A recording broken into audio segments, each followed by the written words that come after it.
kopling? Atau mengapa perlu menekan pedal kopling sebelum menggeser gigi mobil ke transmisi manual? Video ini akan memberikan jawaban logis kepada Anda atas pertanyaan-pertanyaan tersebut. Di akhir video, kita juga akan memahami peran penting kopling pada awal tanjakan. Untuk memahami kebutuhan akan kopling, pertama mari kita pahami anatomi mobil mesin pembakaran dalam. Mesin pembakaran dalam memiliki band torsi yang sangat terbatas. Dan karena alasan inilah, agar dapat secara efisien memvariasikan kecepatan roda penggerak, maka mobil mesin pembakaran dalam memerlukan sistem transmisi. Penggunaan transmisi ini dimaksudkan untuk memastikan bahwa mesin bekerja dalam jangkauan RPM yang optimal, dan dengan mengganti gigi sesuai kondisi mengemudi, maka transmisi dapat membantu mengendalikan kecepatan roda penggerak. Mengubah gigi pada mobil transmisi manual bukanlah tugas yang mudah. Untuk melakukan perpindahan gigi yang mulus di transmisi manual, aliran tenaga mesin ke transmisi harus dihentikan. Namun, pasti tidak praktis mematikan mesin hanya untuk mengubah gigi. Maka digunakanlah kopling. Singkatnya, kopling adalah mekanisme untuk memutuskan aliran tenaga ke transmisi tanpa mematikan mesin. Mari kita cari tahu cara kerjanya. Bagian utama kopling terdiri dari piringan yang dilapisi dengan bahan gesekan tinggi di kedua sisi. Piringan kopling yang disederhanakan ditunjukkan di sini. Piringan ini terletak di roda gila atau flywheel. Jika tekanan eksternal menekan piringan kopling juga akan berputar bersama roda gila karena adanya gaya gesek. Poros input transmisi terhubung ke piringan. Jadi, bila gaya eksternal diaplikasikan pada piringan, tenaga mesin akan ditransmisikan ke sistem transmisi. Gaya eksternal ini dihasilkan oleh pelat tekanan, sistem pegas. Penutup sistem ini menempel erat pada roda gila. Jadi pelat tekanan akan menekan piringan kopling gesek dan tenaga mesin akan ditransmisikan ke sistem transmisi. Tapi ini terjadi saat berkendara secara normal. Lantas, bagaimana pelepasan tenaga dilakukan dengan menggunakan kopling? Pegas jenis khusus dipasang dalam rakitan pelat bertekanan untuk tujuan pelepasan. Pegas ini dikenal sebagai pegas diafragma.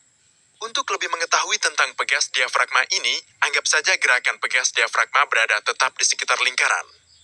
Dalam kasus ini, jika Anda menekan bagian tengah pegas seperti yang ditunjukkan, bagian luar harus bergerak ke arah yang berlawanan.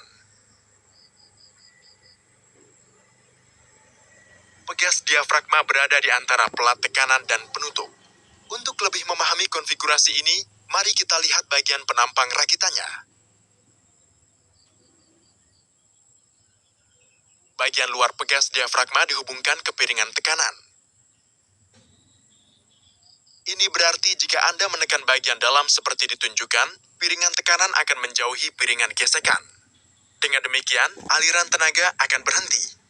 Inilah yang terjadi saat Anda menekan pedal kopling. Sistem hidrolik memindahkan gerakan kopling ke bagian tengah pegas diafragma.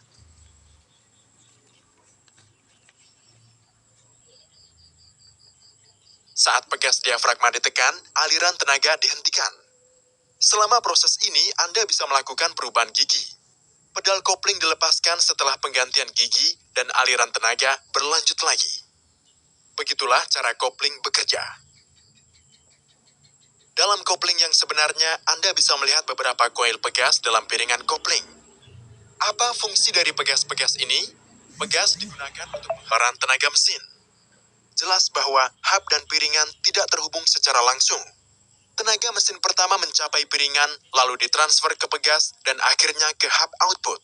Ini berarti pegas akan meredam sebagian besar fluktuasi aliran tenaga dari mesin, dan perpindahan gerak ke kendaraan akan jauh lebih mulus. Sekarang, mari kita jelajahi peran yang sangat penting dan sulit saat mengendarai mobil dengan transmisi manual di awal tanjakan.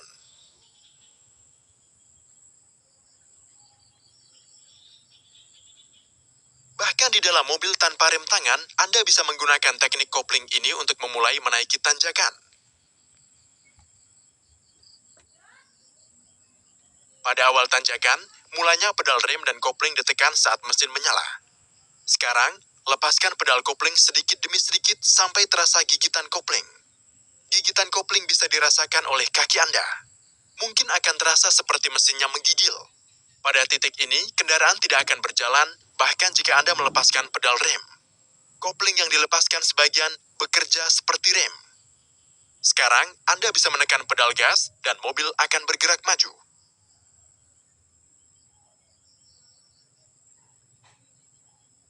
Pertanyaan besarnya adalah, bagaimana kopling yang dilepas sebagian bertindak seperti rem? Fenomena rem ini tidak lain adalah fenomena keseimbangan tenaga. Dengan kondisi seimbang yang sempurna, roda kendaraan tidak akan bisa berputar. Dan tarikan gravitasi akan sama dengan gaya gesek statis pada roda. Roda kendaraan dicegah berputar oleh tenaga lain. Keseimbangan tenaga antara gaya maju mesin dan gaya gesek statis yang sama. Ketika Anda melepaskan kopling sebagian dan menyeimbangkan gigitan kopling, Anda tidak sadar melakukan semua keseimbangan tenaga ini. Bila tenaga ini berada dalam keseimbangan sempurna, roda, sistem transmisi, dan piringan kopling tidak akan bisa berputar. Begitulah cara kerja gigitan kopling yang berperan sebagai rem. Tapi dalam kasus ini perlu diingat bahwa gaya gesek antara permukaan tergesek menghasilkan tenaga maju mesin. Ini akan mengakibatkan keausan